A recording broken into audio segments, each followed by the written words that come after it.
19 अप्रैल 2023 की बाबा की साकार मुरली है। मुरली के महावाक्य हैं, मीठे बच्चे अब स्वीट होम चलना है, इसलिए पुरानी दुनिया के कर्मों की लेन देन व हिसाब किताब चुकतो करो, योग बल से विकर्माजित बनो। प्रश्न है, तुम बच्चे लाइट हाउस बनकर बाप से योग क्यों लगाते हो? उत्तर है, क्योंकि तुम्हें सबको इस नरक रूपी खारी चैनल से पार ले जाना है। तुम मुक्ति धाम और जीवन मुक्ति धाम में जाने के लिए योग में बैठ हर एक को सर्च लाइट देते हो। तुम रूहानी पंडे भी हो। तुम्हें सबको स्वीट होम का रास्ता बताना है, सबको ज्ञान और योग के पंख देने हैं। गीत है, प्रीतम आन मिलो। ओम शांति। बच्चों को समझाया गया है, जब रात अंधेरी हो जाती है तब ही प्रीतमाओं का प्रीतम आते हैं, अर्थात सजनियों के साजन आते हैं। सजनी क्यों कहा जाता है? क्योंकि आत्मा जब शरीर के साथ है तो सजनी है। सजनियाँ अपने अशरीरी साजन को याद करती है। बाप कहते हैं, बच्चे तुम जानते हो, परमपिता परमात्मा परम धाम से आकर इस शरीर में प्रवेश कर पढ़ाते हैं, गुह्य बातें सुनाते हैं। बाप ने समझाया है, बच्चे अपने को अशरीरी समझो।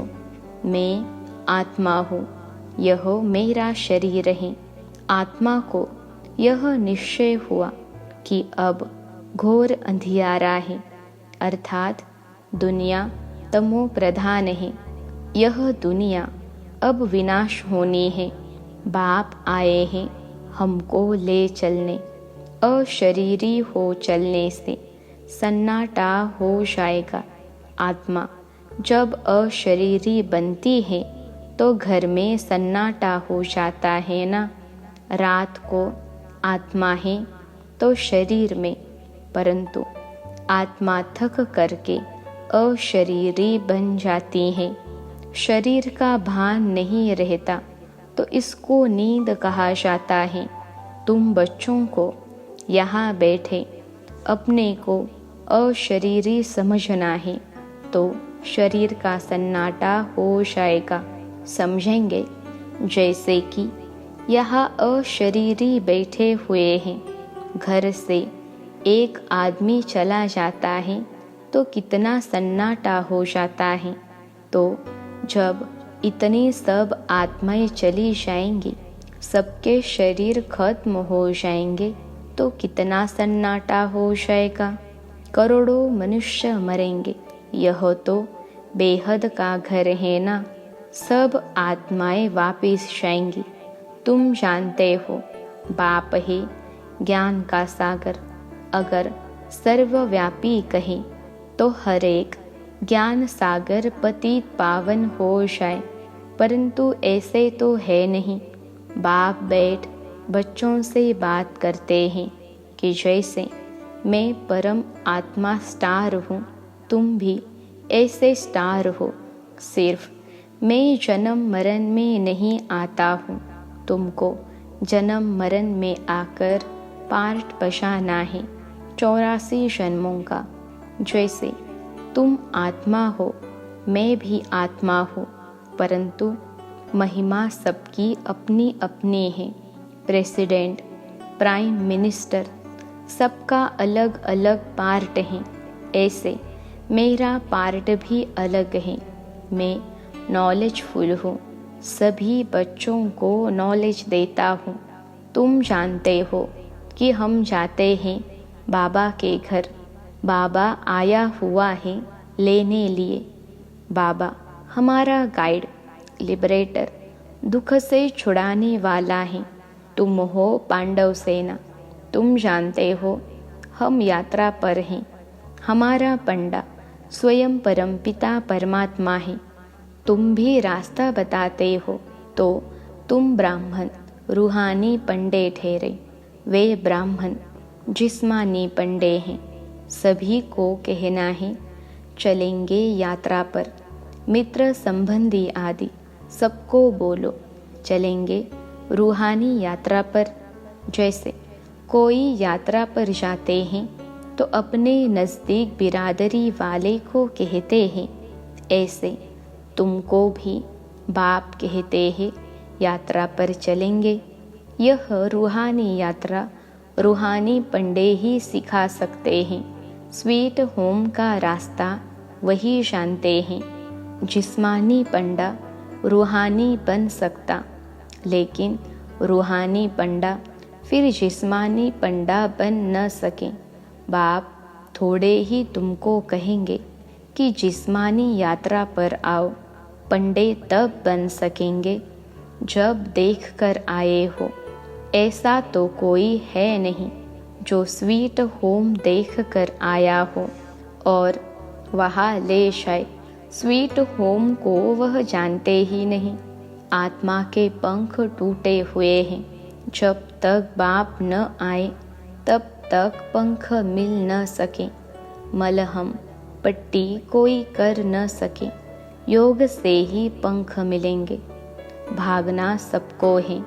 कोई योग बल से विकर्माजित बनते हैं, कोई फिर सजाए खाकर हिसाब किताब चुकतू करते हैं। दुख का सारा हिसाब किताब चुकतू होता है। यह सब ड्रामा में नूंद है। अपने विकर्मों का साक्षात्कार गर्भ में होता है, फिर सजाए भोग बाहर निकलते हैं। अभी तो बेशुमार मनुष्य मरते हैं। सबको अपना हिसाब किताब चुकतू करना है। पुरानी दुनिया के कर्मों की लेन देन का हिसाब किताब खलास कर अभी तुम नई दुनिया के लिए हिसाब किताब जमा करते हो। बाप कहते हैं तुम याद में रहो तो विकर्म विनाश होंगे। फिर स्वदर्शन चक्र फिराने से तुम्हारी बहुत मिल्कियत जमा होगी। योग से हेल्थ, ज्ञान से वेल्थ मिलती है। जितना बाप को याद करेंगे उतना निरोगी काया मिलेगी।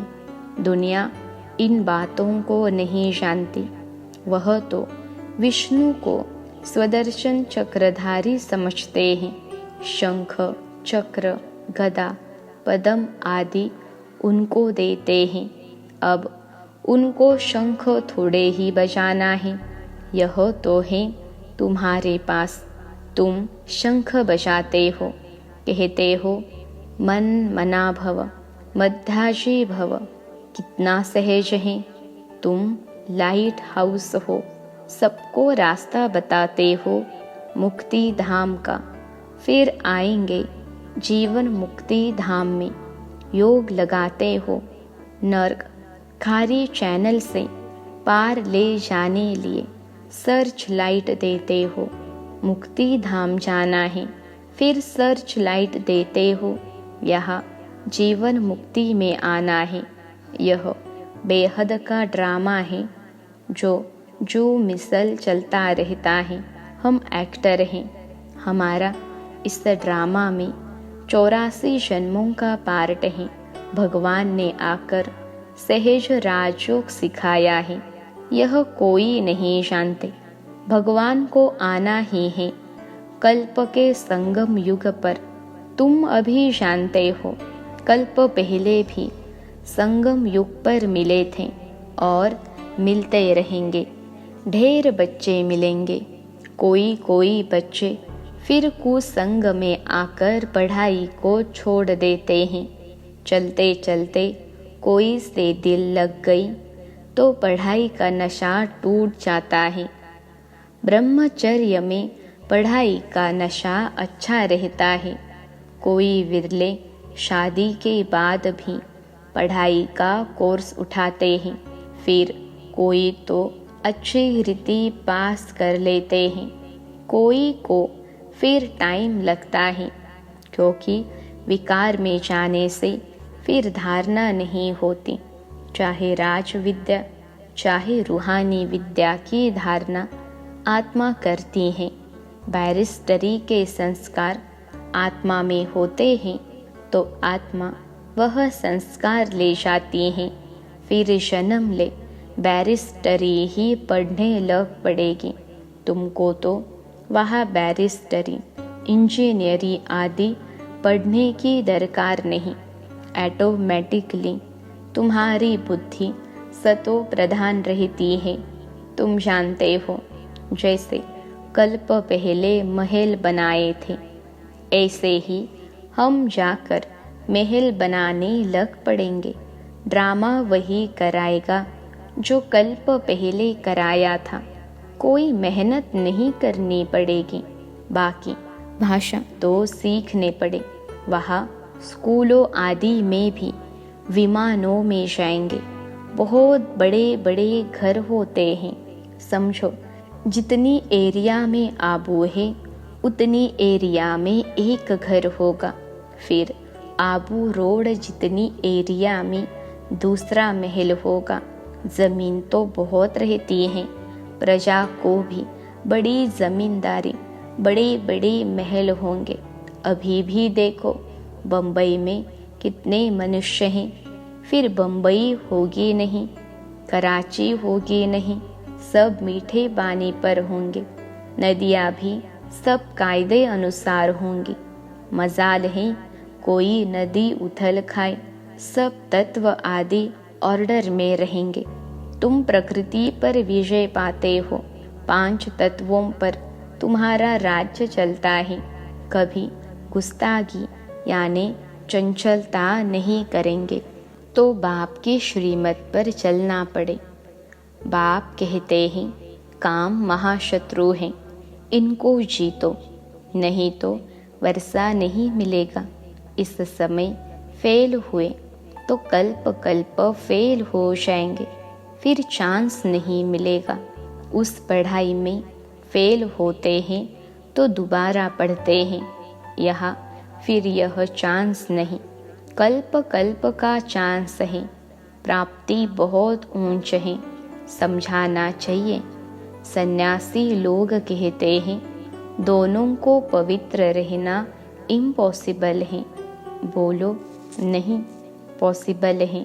सन्यासियों के लिए इम्पॉसिबल क्यों है? क्योंकि उनका हठयोग है। घर बार छोड़कर जाते हैं, फिर भी वही शंकराचार्य आएंगे।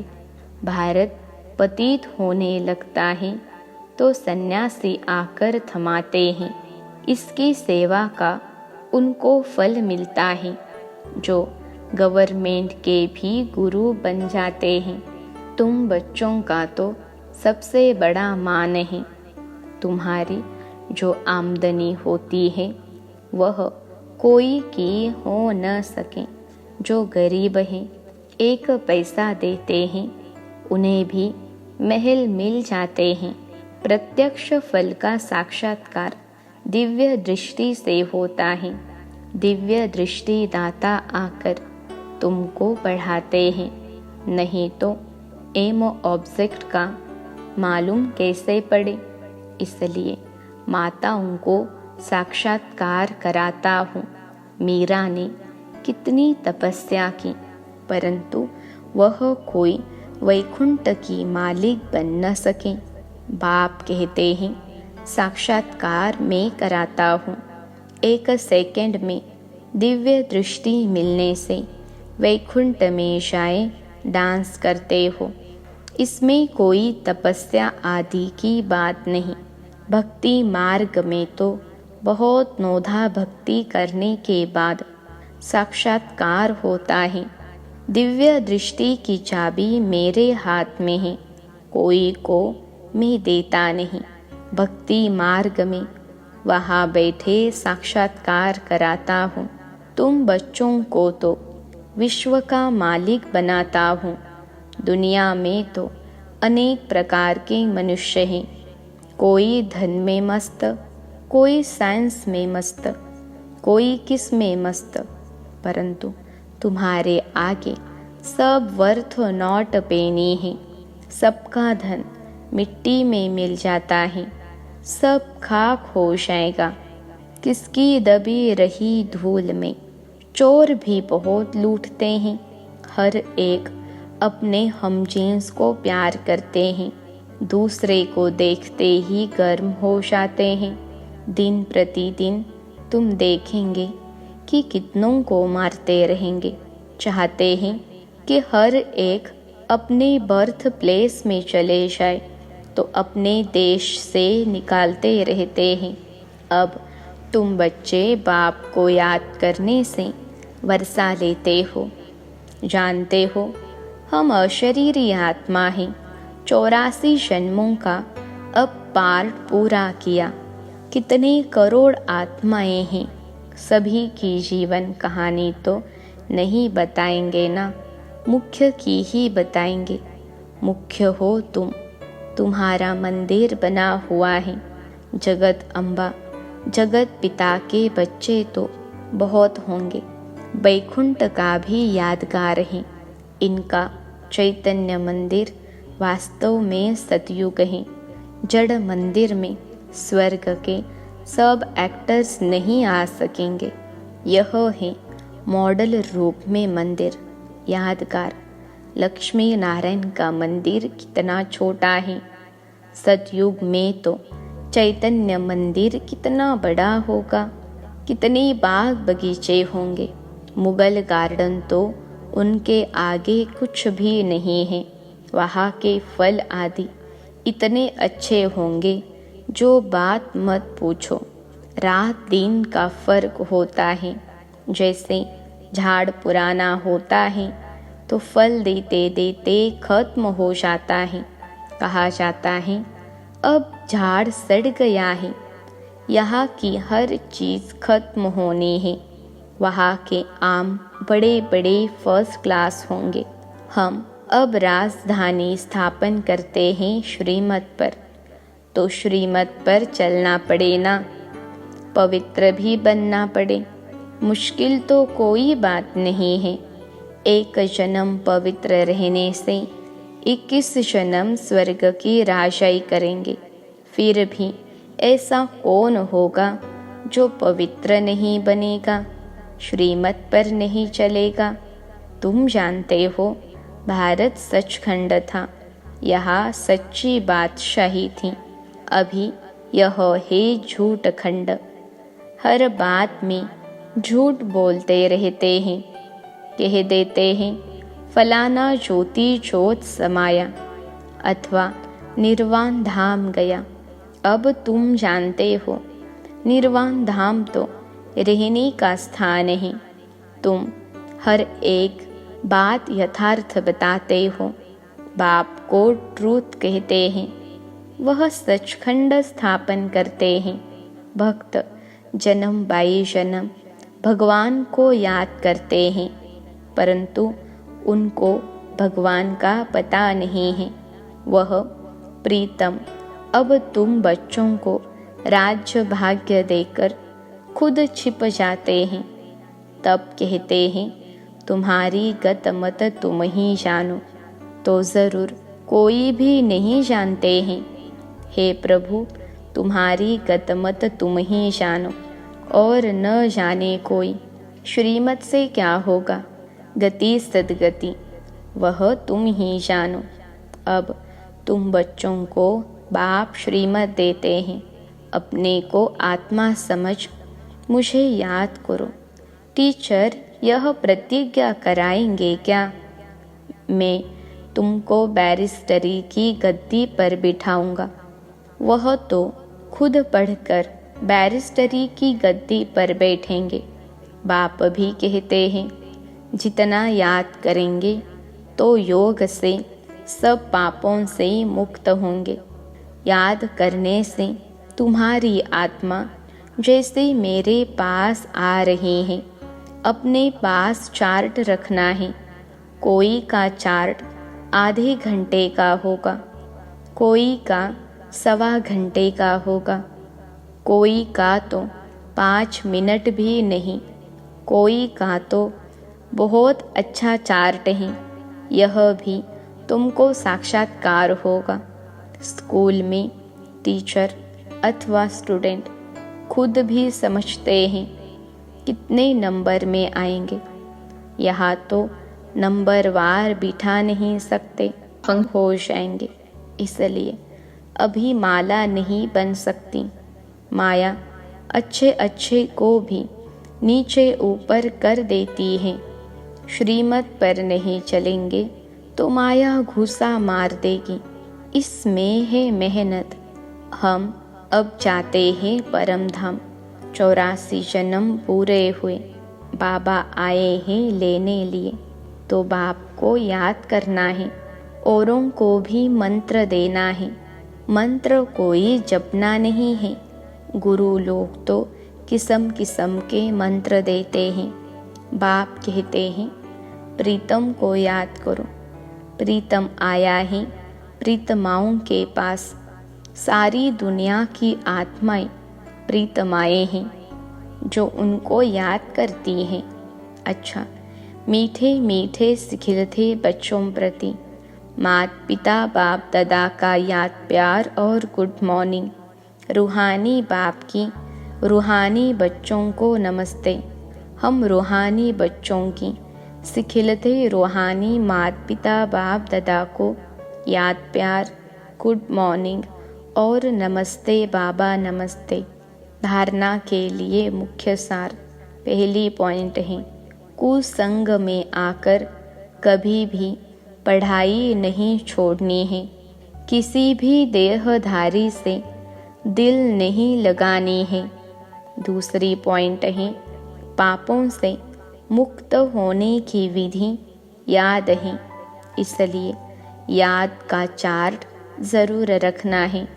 याद में रहने की अपने आप से प्रतिज्ञा करनी है। आज का वरदान है, मेरे को तेरे में परिवर्तन कर। सदा हल्का रहने वाले डबल लाइट फरिश्ता भव। मेरे को तेरे में परिवर्तन कर। सदा हल्का रहने वाले डबल लाइट फरिश्ता भव। विश्लेषण है, चलते फिरते सदा यही स्मृति में रहें कि हम है ही फरिश्ते। फरिश्तों का स्वरूप क्या, बोल क्या, कर्म क्या, वह सदा स्मृति में रहें। क्योंकि जब बाप के बन गए सब कुछ मेरा सो तेरा कर दिया, तो हल्के यानी फरिश्ते बन गए। इस लक्ष्य को सदा संपन्न करने के लिए एक ही शब्द याद रहे, सब आपका है, मेरा कुछ नहीं। जहाँ मेरा आए वहाँ तेरा कह दो, फिर कोई बोझ फील नहीं होगा। सदा उड़ती कला में उड़ते रहेंगे। आज का स्लोगन है, बाप के ऊपर बलिहार जाने का हार पहन लो तो माया से हार नहीं होगी। बाप के ऊपर बलिहार जाने का हार पहन लो तो माया से हार नहीं होगी। अच्छा, ओम शांति।